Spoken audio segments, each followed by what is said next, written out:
영광 되시네.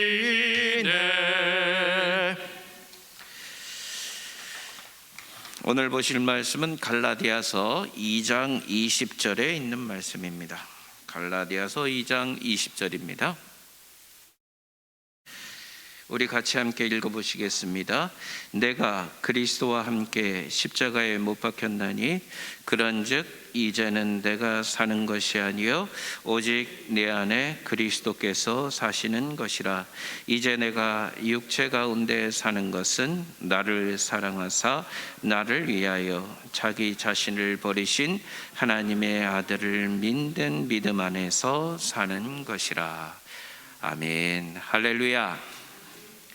우리 옆에 계신 분들, 뒤에 계신 분들하고도 함께 인사를 나누시도록 하겠습니다. 잘 오셨습니다. 감사합니다.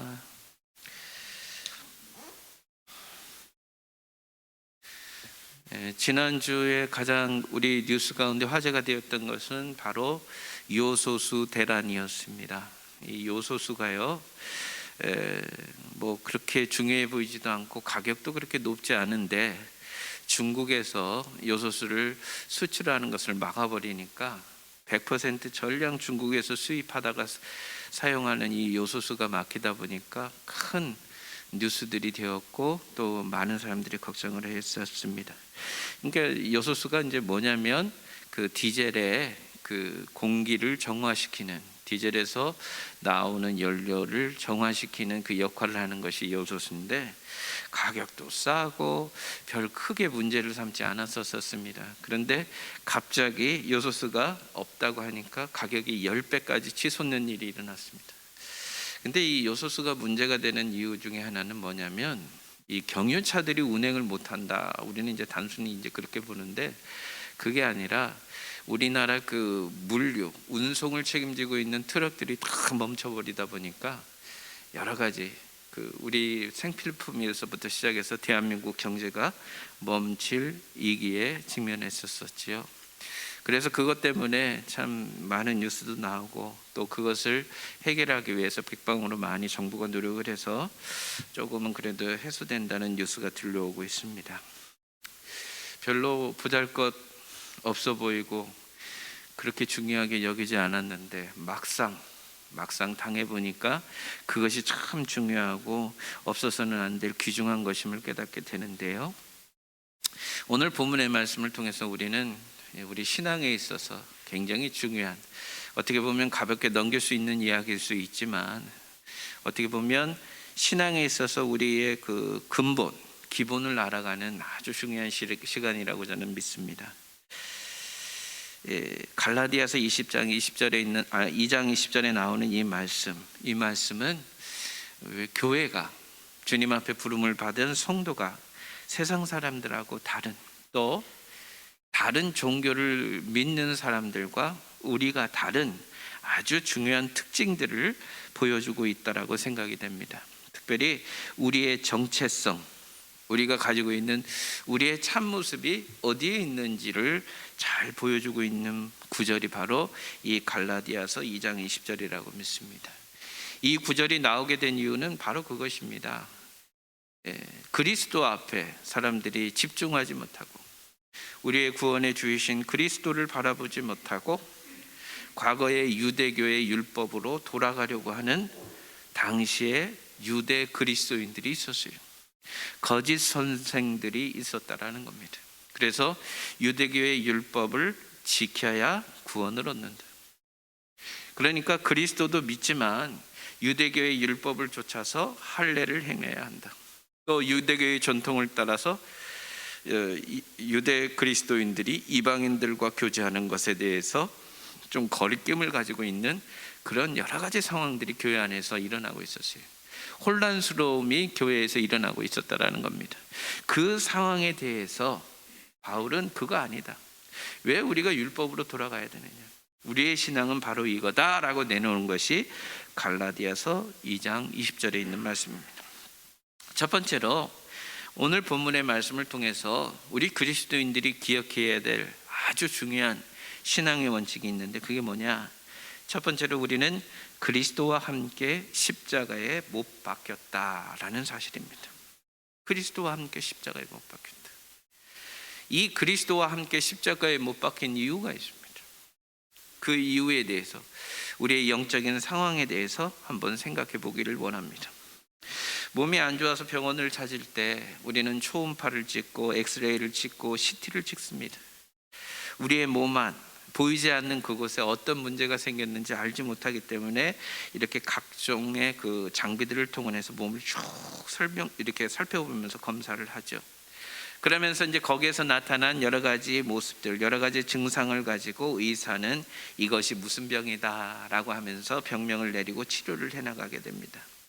이처럼 우리는 우리의 예수 믿기 이전에 왜 우리가 죽어야 되는지 우리의 상황을 알 필요가 있습니다. 그래서 먼저 예수 믿기 이전 우리의 삶에 대해서 한번 살펴보도록 하겠습니다. 에베소서 2장 2절에서 6절에 있는 말씀입니다. 에베소서 2장 2절에서 6절에 있는 말씀이네요. 2절과 3절에 있는 말씀이네요. 자, 우리 다 같이 한번 읽어봅니다. 시작. 그때에 너희는 그 가운데서 행하여 이 세상 풍조를 따르고 공중의 권세자른 자를 따랐으니 곧 지금 불순종의 아들들 가운데서 역사하는 영이라. 여기까지 잠깐만 봅시다. 너희는 어디에 살았느냐라고 했었을 때, 너희는 쉽게 얘기하면 공중의 권세 잡은 자 마귀, 그 공중의 권세 잡은 자 마귀를 따르며 살았었다라고 얘기를 합니다. 어떤 분은 그럴 거예요. 아니요, 내가 어떻게 마귀를 따라갑니까? 마귀는 악한 거잖아요. 나는 착하게 살았는데요. 나는 누구에게 해코지하지 아니하고 나는 정직하게 살았는데요. 거짓말하지 않았는데요. 성경에서 가장 큰 죄악이 뭔지 아십니까? 성경에서 가장 큰 죄악은 하나님을 모르는 겁니다. 하나님의 살아계신 거, 하나님의 역사하신 거, 하나님이 지금 이곳에 계심에 대하여 모르는 것, 그것이 가장 큰 죄악입니다. 마귀는 철저하게 하나님이 없음을 얘기하고 있습니다. 하나님 따라가지 마. 네 생각대로, 네 욕심대로, 네 계획대로, 네 주관하는 대로 살아. 이게 마귀가 얘기하는 겁니다. 그 뒤에 보십시오. 곧 지금 불순종의 아들. 이 불순종이라는 것은 누구를 향한 불순종일까요? 하나님의 뜻, 하나님의 계심을 부정하고 하나님의 말씀을 거역하며 살아가는 불순종을 얘기합니다. 그 가운데 우리는 살았었다라는 거예요. 3절에 보니까 한번 읽어볼까요? 조금 더 구체적으로 들어가서 우리가 어떻게 그 마귀 아래서 살았는지 그 내용을 얘기합니다. 함께 읽어봅니다. 시작. 전에는 우리도 다 그 가운데서 우리 육체의 욕심을 따라 지내며 육체와 마음이 원하는 것을 하여 다른 이들과 같이 본질상 진노의 자녀이었더니, 우리 육체, 우리의 몸이 원하는 그 발을 쫓아서 우리가 살았다라는 겁니다. 그래서 우리의 육체가 원하는 그 길로 쫓아가다 보니까 하나님의 진노를 일으키는, 하나님의 화를 불러 일으키는 삶을 살았던, 다시 얘기하면 죄를 양산해 내는, 죄를 짓고 짓는 삶을 살았던 것이 예수 믿기 이전의 삶입니다. 우리의 마음이 원하는 것, 이기고 싶은 것, 네? 남을 비방하고 헐뜯고 남의 잘못에 대해서 막 하는 것, 네? 해코지하는 것, 내가 누군가를 밟고 일어서야 돼요. 내가 맞으면, 한 대 맞으면 2대 3대 막 때리고 일어서야 돼요. 우리 육체가 원하는 그 욕심을 쫓아서 우리는 죄를 양산하면서 살던 이들이 바로 우리의 모습이었다라는 겁니다. 그래서 로마서 3장 10절에서 12절에는 아주 분명하게 얘기합니다. 예수 없이 살아가는, 하나님을 모르고 살아가는 모든 인류를 가리켜서 3장 10절에 기록된 바 의인은 없나니 하나도 없다. 하나님 보시기에 의인 없다. 깨닫는 자도 없고 하나님을 찾는 자도 없다. 다 치우쳐 함께 무익하게 되고 선을 행하는 자도 없나니 하나도 없도다. 이게 우리의 모습이었어요. 예수 믿기 이전에 우리의 모습이 다 이런 모습이었습니다. 다 죄인이었습니다. 의인은 하나도 없습니다. 하나님이 이 세상을 창조하셨고 우리를 만들어내셨는데 하나님을 찾는 자들이 아무도 없고 다 악을 행하고 아무 이익이 없는 그런 인생, 허무한 인생을 살아가고 있었다라는 겁니다. 그런데 이런 사람들을 향하여 하나님이 세상을 이처럼 사랑하사 독생자를 주셨습니다. 로마서 5장 6절에서 8절에 보니까 하나님께서 우리를 구원하셨을 때 언제 하나님께서 구원하셨느냐? 6절에 우리가 아직 연약한 때에 그리스도께서 경건하지 않은 자를 위하여 죽으셨도다. 우리에게 어떤 희망이 보였을까요? 우리 안에 어떤 가능성이 있었을까요? 그런 것이 전혀 없었을 그때에 경건하지 않으면 연약한 우리를 위하여 예수님께서 먼저 죽으셨습니다. 7절 의인을 위하여 죽는 자가 쉽지 않고 선인을 위하여 용감히 죽는 자가 혹 있거니와. 8절은 우리 같이 함께 읽어볼까요? 같이 읽어봅니다. 시작. 우리가 아직 죄인 되었을 때에 그리스도께서 우리를 위하여 죽으심으로 하나님께서 우리에 대한 자기의 사랑을 확증하셨느니라. 우리가 죄인 되었을 때, 아직 죄인으로 살아가는 그때에 그리스도께서 우리를 위하여 죽으셨어요. 이게 하나님의 은혜입니다. 이게 하나님의 사랑입니다.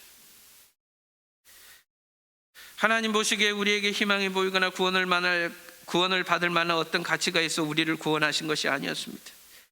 연약할 때 경건하지 않은 자, 죄인, 심지어 우리를 향해 하나님의 원수로 행하던 이들, 그런데 그런 우리를 위하여 그리스도께서 대신 죽으심으로 우리를 구원하셨죠. 이것을 성경은 뭐라고 얘기하느냐? 아가페라고 얘기합니다. 하나님만이 하실 수 있는 사랑, 원수를 사랑하는 사랑, 이 사랑으로 우리를 사랑하셔서 구원해 내셨습니다. 아까도 우리가 찬송으로 함께 304장 함께 찬송했는데 저는 이 찬송 가운데 특별히 3절에 있는 이 구절을 많이 생각하게 되고 많이 읊조리게 됩니다. 하늘을 두루마리 삼고 바다를 먹물 삼아도 그 크신 하나님의 사랑 다 기록할 수 없겠네. 같이 해보죠. 하나님의 크신 사랑 그 어찌 다스 저 하늘 높이 쌓아도 저 하늘 높이 쌓아도 채우지 못하리. 하나님 크신 사랑은 하나님 크신 사랑을 증량 다 못하며 영원히 변치 않는 사랑 성도여 찬양하세.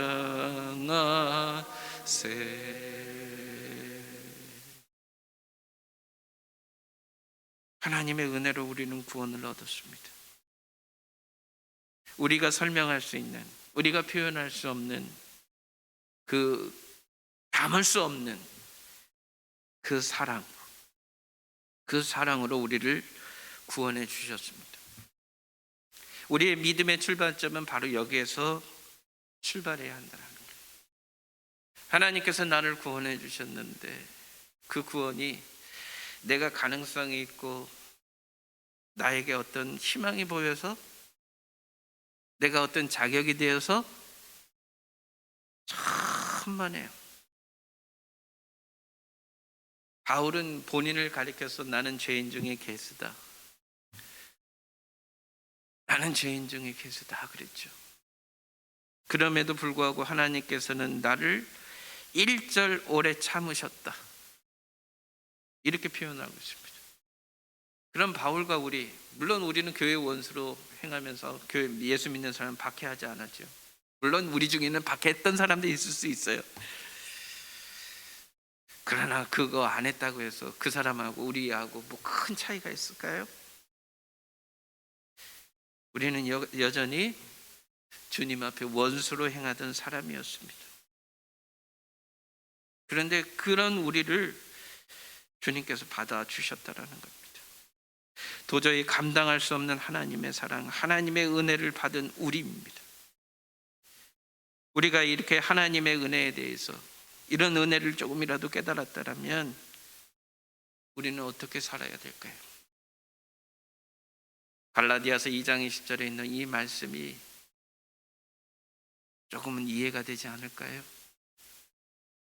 하나님이 그 크신 사랑으로 우리를 사랑해 주셨는데, 그렇다면 이제 우리는 이 고백을 해야 돼요. 내가 그리스도와 함께 십자가에 못 박혔다. 이것을 향해서 로마서 6장 3절에는 아주 구체적으로 얘기하고 있습니다. 무릇 그리스도 예수와 합하여, 세례는 예수님과 하나 되는 겁니다. 믿습니까? 세례는 예수님과 하나 돼요. 그러니까 예수님과 하나 돼서 우리는 무엇을 경험하느냐? 첫 번째, 예수님의 십자가를 경험합니다.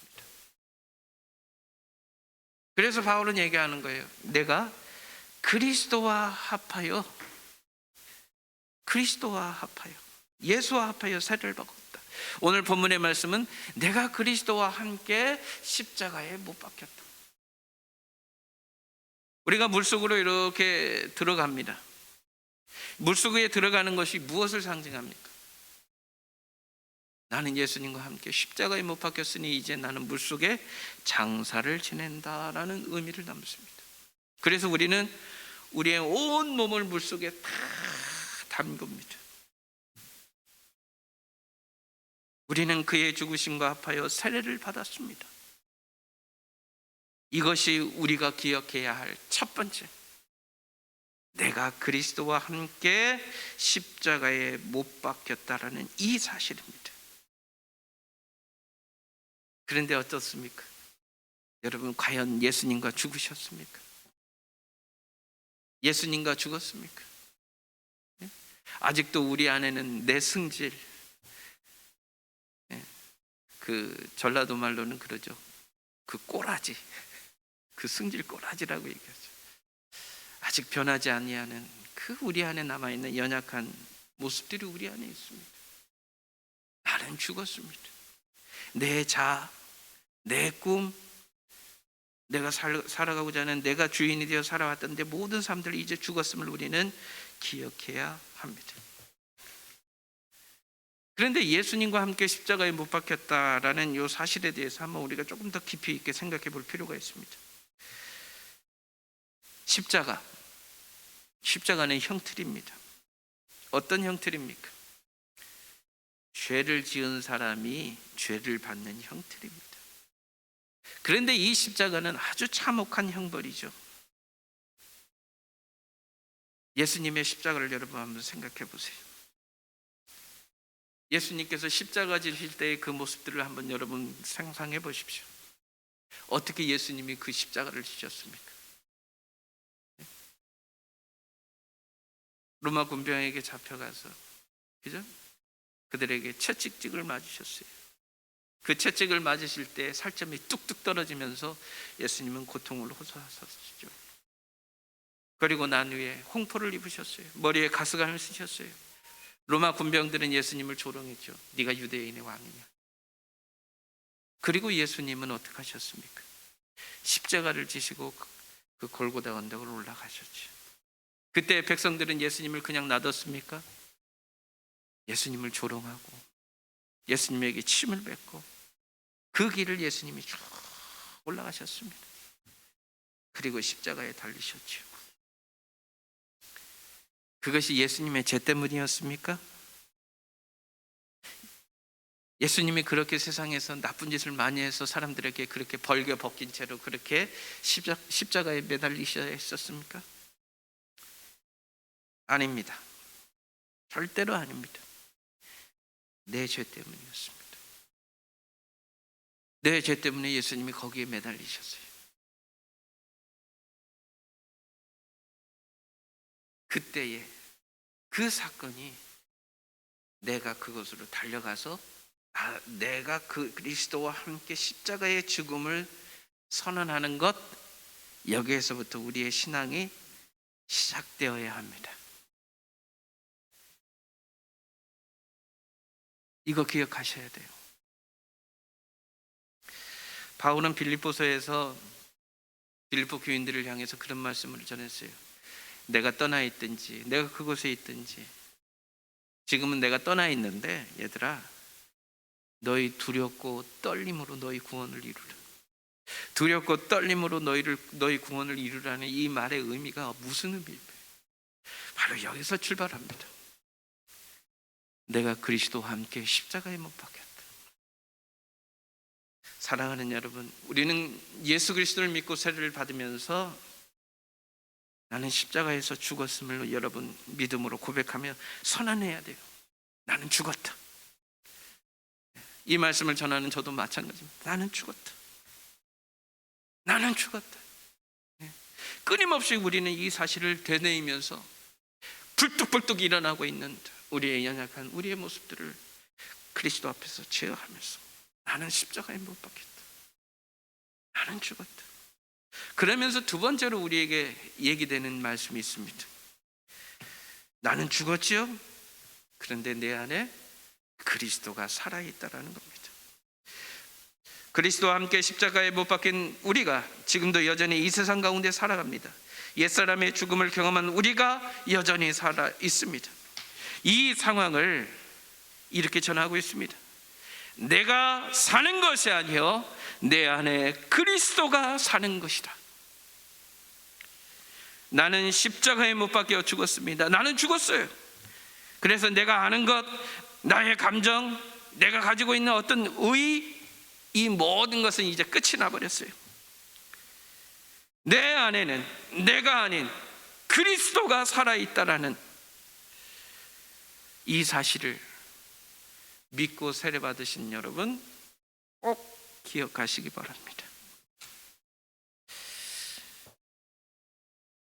그런데 우리는 자꾸 주인이 되려고 하죠. 자꾸 주인이 되려고 해요. 그런 우리를 향해서 예수님은 이전에 우리에게 이 말씀을 주셨어요. 마가복음 8장 34절에 보면 무리와 제자들을 불러 이르시되, 같이 읽어봅니다. 시작.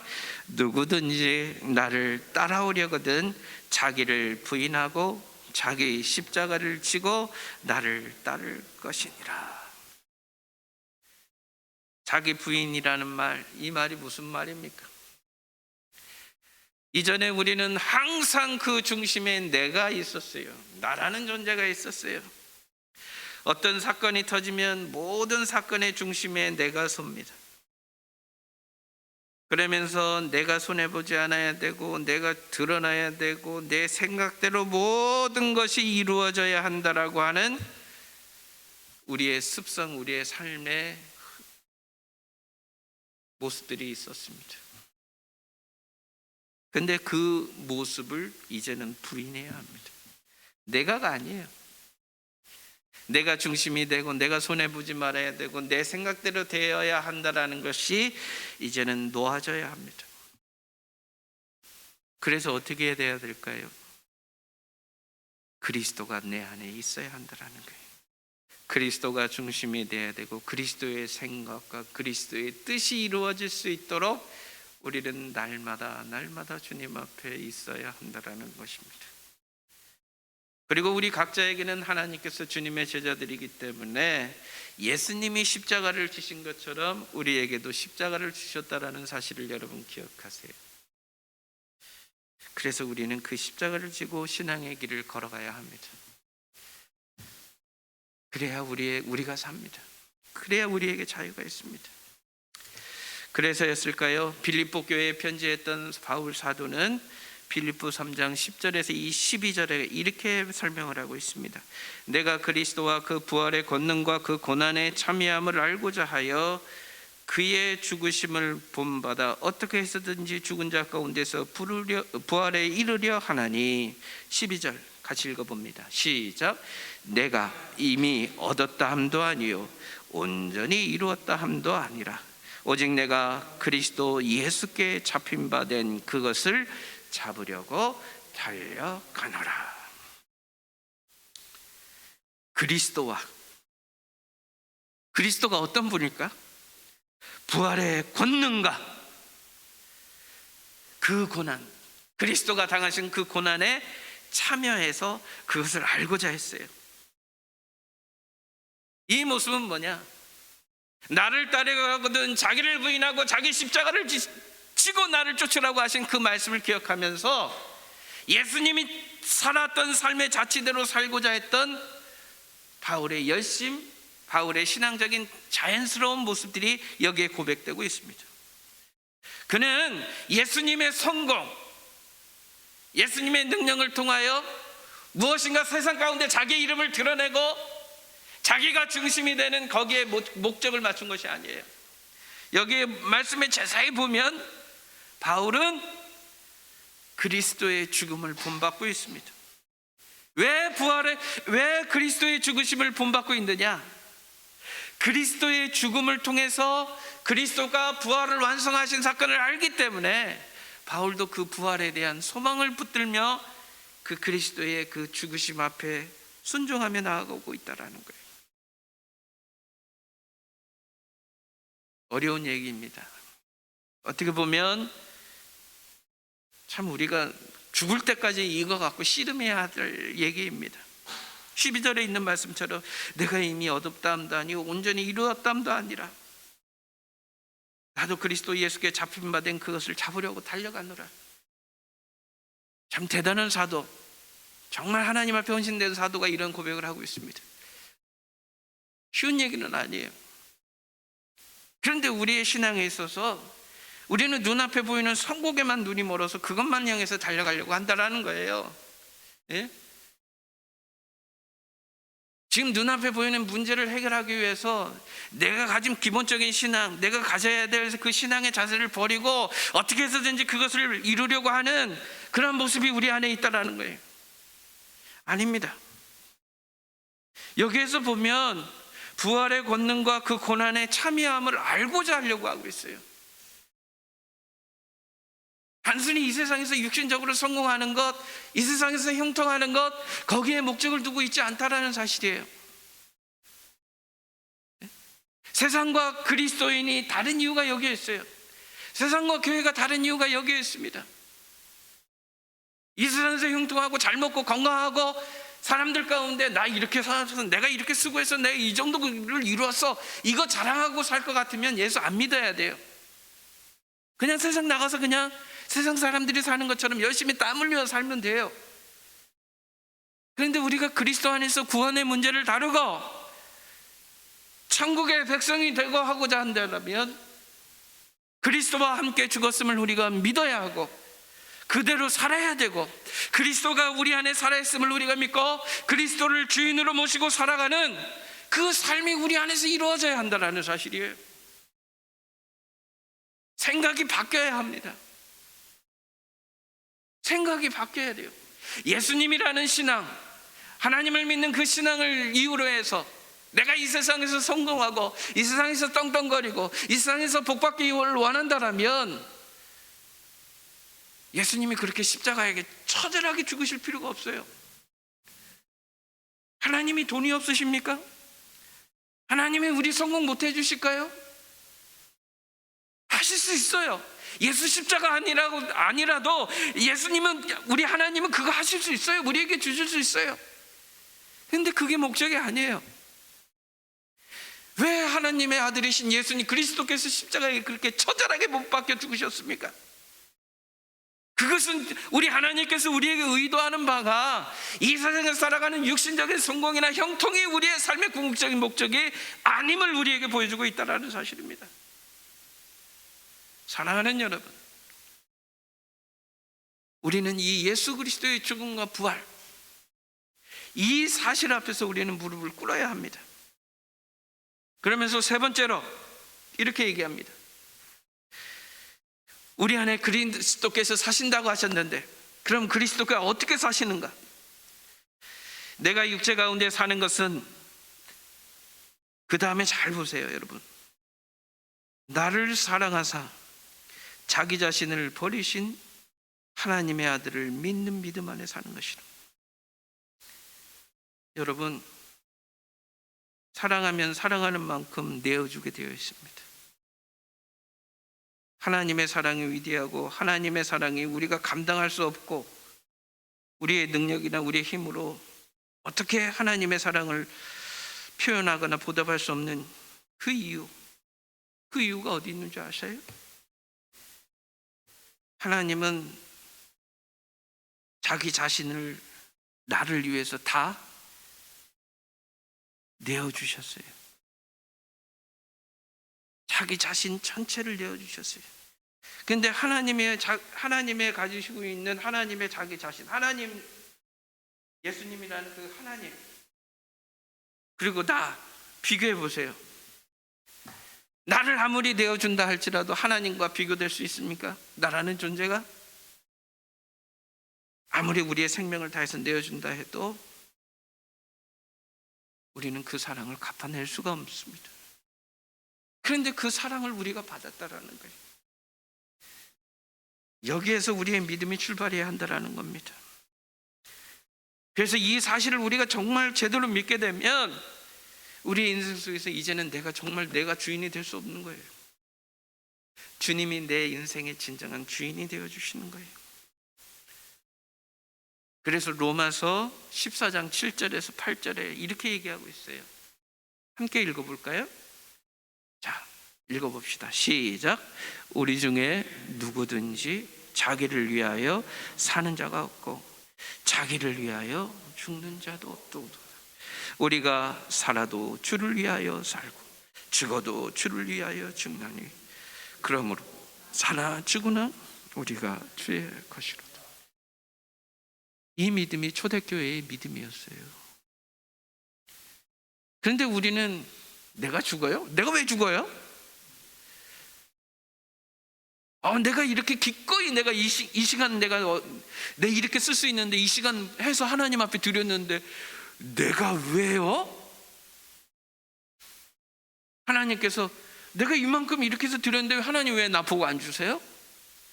하나님, 제가 이만큼 돈 이렇게 쓰고 제 마음대로 하고 싶고 이렇게 하고 싶었는데 하나님 영광에서 이만큼 내놨는데 하나님 저한테 왜 이러세요? 초대교회 우리 믿음의 선배들이 가졌던 신앙은 그것을 초월했어요. 내가 가지고 있는 모든 것 하나님의 거예요. 사나 죽으나 다 하나님을 위해 사는 거예요. 자, 보세요. 우리 중에 누구든지 자기를 위하여 사는 자가 없고. 근데 솔직히 우리 모두 그렇잖아요. 나를 위해 살잖아요. 이거 죽어야 한다라는 거예요. 이거 죽어야 한다라는 거예요. 주님을 위해서 죽어야 되고 주님을 위해서 살아야 한다라는 거예요. 살아도 주를 위하여 죽어도 주를 위하여 사나 죽으나 우리는 그리스도의 것이로다. 이 믿음이 우리 안에 회복되고 이런 믿음의 불이 우리 안에 당겨질 때에 우리는 이 세상 가운데 자유하며 살아갈 수 있습니다. 물질에 매이지 않게 되고 힘에 매이지 않게 되고 사람들에 매이지 않게 되고 환경에 매이지 않게 되고 우리는 그리스도 안에서 진정한 자유와 기쁨을 누리며 살아갈 수 있게 된다는 사실입니다. 기억하십시오. 기억하십시오. 예수 믿으면 복 받아요? 교회 나가면 우리 재산이 불어요? 물론 그렇게도 되겠지요. 그러나 그것이 우리 신앙에 있어서 진수가 아님을 여러분 기억하세요. 우리 신앙의 진수는 예수 그리스도 안에서 하나님의 영광과 하나님의 그 거룩한 나라 안에서 진정한 기쁨과 평화가 있고 거기에 참 자유가 있다는 사실, 우리에게 죽음이 아닌 영생이 주어지고 있다는 사실을 여러분 기억하시길 바랍니다.